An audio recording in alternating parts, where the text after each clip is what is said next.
afternoon, class. So today we are going to be learning about poetry. So what is poetry? Poetry is a poem, and a poem is a text which has either rhyming words or words with a certain flow to them to make the overall text sound really appealing. And it all clicks together, and it tells a story either through rhymes or a nice flow or certain sentence structures. So I'll be showing you a few examples of poems later on, and we've been going over poems too a little bit in this class. So we're going to be learning about poems, but not just poems, but how to read poems with enthusiasm and excitement. If I was sitting here and I was reading you a book and I was talking like this, the cat ate some food today, versus the cat ate some food today. Do you like the first one or the second one better? Which one was more appealing to hear? When I talked in a monotone, boring voice, or when I talked with enthusiasm and excitement? So, that is the goal for what you guys are going to be doing today. So, what we are going to do to start out with is I'm going to read a few sentences to you. I'm going to read you the sentence in a monotone voice. So, just regular voice. I'm not going to add any enthusiasm or excitement or expression into it. I'm just going to read it. What your guys' job is going to do is to show me an expression with your face, with your hands. Don't get up or do anything with your body. I'd like you to stay seated, but stay seated and show me expression with your face or with your hands. So if I was said, it's my birthday today, what's your guys' facial expression going to be? Excited, because it's your birthday. So that's your guys' goal. So what I read, you're going to show the expression. It might be happy, it might be sad, it might be boring, it might be crazy enthusiasm. Whatever it is, I would like you guys to show that with your faces and your hands, whatever you think is appropriate for the sentence that I read to you, okay? So we're going to read 3 sentences. So, this is the first one. I got a new pet cat today, and it was so cute. So, a lot of you guys showed the expressions of excitement, like, because you got a new pet cat, and that's exciting, and it's so cute, and you're like, so a lot of you were excited, a lot of you I could tell were happy. Does anyone want to share a different adjective or descriptive word that your facial expression showed that I did not just say? And then as a teacher, I would call on students and have them do that. So now I'm going to read you the second sentence. I wish I had more time at recess. I want to play more. Read it again. I wish I had more time at recess. I wanted to play more. So a lot of you showed expressions of being bummed out or sad or disappointed. I think I was correct on that. Does anyone have any other adjectives, which are descriptive words that you think you showed a different kind of expression than one that I just called out? Okay, and then the third one is, I am so scared. I think I saw a ghost. I am so scared. I think I saw a ghost. So, this one kind of had the descriptive word in the sentence, scared. A lot of you guys look scared, like you just got spooked, horrified. A lot of you are like, oh, or like that, like you kind of see in a horror movie, right? If you think you saw a ghost. So, does anyone have any other descriptive words, adjectives that you think that you showed besides one that I just listed out? Okay, great.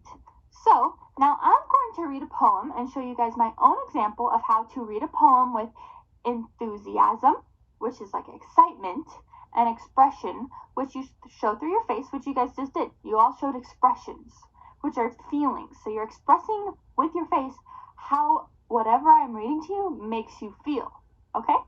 So when you're reading a poem, you're kind of taking on the persona of what's going on in the poem and using it through your facial expressions and your voice and your tone.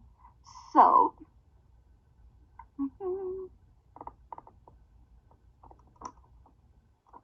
I'm going to read you this poem real quick. It is called Raking Leaves, okay? And I want you guys to pay attention to my facial expressions and my enthusiasm, or maybe I'm not being enthused, maybe I'm being bummed. You know, I'm taking on the feelings and the expressions that the author is trying to portray in this poem. I raked the leaves on our front lawn. It took all afternoon. I started at around 1:30 and said, I'll be done soon. But once I saw how many more leaves fell. Each time I made a pile, I quickly saw this outdoor chore was going to take a while. And so I did what my dad said. A winner does to win. I studied that great pile of leaves, and then I jumped right in. Okay. So do you guys notice how I showed enthusiasm and I pretended like I was the person in the text and showed how they would be feeling when they are reading this? So,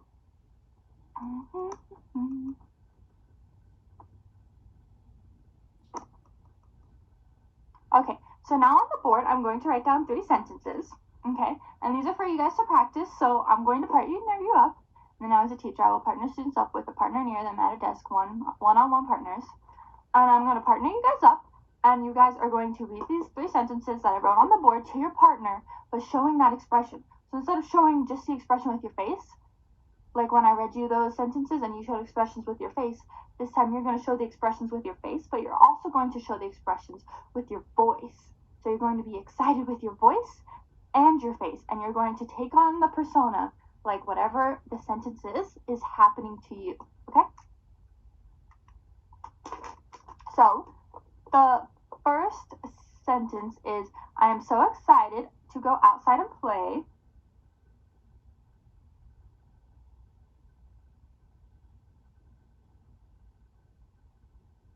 Then I would like lots of brownies after dinner.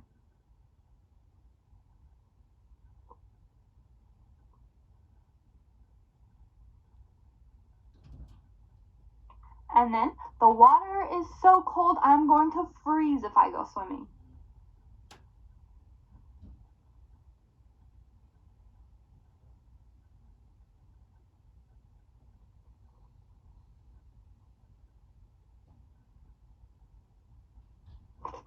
Okay, so then these sentences will be up on the board for you guys to refer to when you are reading to your partner, okay? And one thing that I want you guys to make note of. At the sentences, if there's an exclamation point at the end, what does an exclamation point? Anyone know what that means if it's at the end of a sentence? It means it's exciting, you know, like, I just won the lottery, or it's my birthday, or I get to go home early. It's exciting, so you put an exclamation point to show that excitement. If there's a question mark, what does that mean? Yeah, it's a question. You're wondering, you're curious about something, you're not sure. So maybe if it was, where are you going? You see how I asked it with like, where are you going? Like suspicious, like it's a question. So use the punctuation as an indicator too of expression. So that's one thing to point out. Sometimes you won't always have that. You'll have to look at the tone and the words that they're using, the descriptive words in the sentence. But other times you can use the punctuation, okay? And then as you're reading those sentences to your partner, I'm going to walk around and listen. Just make sure you guys are staying on task and focused. But in no way are you getting graded on what you are just saying to your partners right now. I'm simply just going around and making sure you're all doing the task. But just do it to the best of your ability. There's no right or wrong way, no right or wrong expression. Just do the best you can. Okay, now that we've done that, I'm going to hand out a poem to you guys. It's a pretty cool poem. It's called Two Tennies. So it's a poem about tennis shoes. And I'm going to have you guys read the poem just with yourself, so that if you have any questions, you don't know what a word means, you don't know how to pronounce a word, you can know the poem 100%. Totally perfect. You can read it really well. You know what everything means. So read it a few times, maybe circle or underline anything you have questions on, and you can just ask me, or you can ask me in front of the class because other people might have that question too. But if you don't want to do that, just raise your hand and I'll come over there and I can help you and tell you what that word means so you can fully comprehend the text, so that when you read it with your partner, you have very few errors, if any at all, because you're totally familiar with the text, okay? And then I'm going to read the text to you right now, just so you guys know. The poem's called Two Tennies, Two White Tennies, Off for a Walk, Skip for a Mile, Run for a Block, Race around the park, Wind through the trees, Splash in the creek, Dance with the bees, Zip around the playground, Jump over logs, Jump down the sidewalks, Chased by two dogs, Two white tennies hide from their play, Wipe across the mat, and call it a day. So that's a poem that I handed out to the children that they're going to practice. All the words should be pretty easy for them.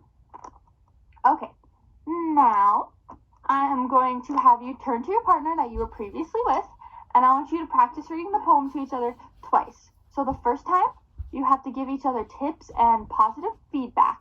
So what I mean by that is tips is, say they said a word one way, but you're like, maybe say it more this way, or maybe show more enthusiasm there, or maybe act more this way, that. Constructive criticism. So you're not telling them, oh, you did that bad, please do it this way. No, you're going to just simply say maybe this, or just give them suggestions on how they can make it better. And then tell them what they did good. Definitely tell them all the things they did good, the things you liked about their poem, what you enjoyed about watching their performance, okay? And then you're both going to do it. And then the second time, you're going to take each other's constructive criticism and feedback and make your read aloud even better. So then you're going to do it a second time, which is kind of like your final draft after you've edited your performance. Make sure you're using tons of expressions and tons of enthusiasm when you're reading aloud, okay? Because that is really the goal of this, okay? Okay, and then as soon as they're going to do that, I'm going to walk around and help them. And then, now that you guys are done with that, you guys are going to pair with a different group. So I'm going to pair them with another group. And then you're going to read aloud to that entire group and give each person a positive response and a tip on how to better their read aloud, okay? So if one person goes, then the other three of you are going to listen and come up with one positive response and one tip that they could possibly improve their performance, okay? And you're going to do that to everyone in the group. And then you're each going to read it a second time, okay? So you're going to have 2 total read alouds, but only on the first time are you going to give feedback. Unless on the second time you want to tell someone that they did good on something, feel free to give each other that encouragement.